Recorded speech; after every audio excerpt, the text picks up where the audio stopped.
सर्वसामान्यांच्या व्यथांची दखल सरकार दरबारी घेतली जात नाही अशी ओरड पाहायला मिळते। याचं उदाहरण म्हणजे बीडमधून अंबेजोगाई तालुक्यातल्या लोखंडी सार गावात सूर्यभान बनसोडे गेल्या 50 वर्षांपासून राहतात।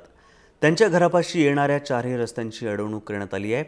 बनसोडे दलित आहेत, दुसऱ्याकडे मोलमजुरी करून ते पोटाची खळगी भरतात। ग्रामपंचायतीच्या ग्रामसेवक ए.के. रोकडे यांनी जाणीवपूर्वक या ठिकाणी बांधकामासाठी परवानगी दिली आणि सूर्यभान बनसोडे यांच्या घरचा रस्ता पूर्णपणे बंद केल्याचा आरोप बनसोडे यांनी केला आहे। सध्या सूर्यभान बनसोडे यांच्या घरी जायचं असेल तर 7 ते 8 फुटाच्या भिंतीवरून उडी मारून जावं लागतं।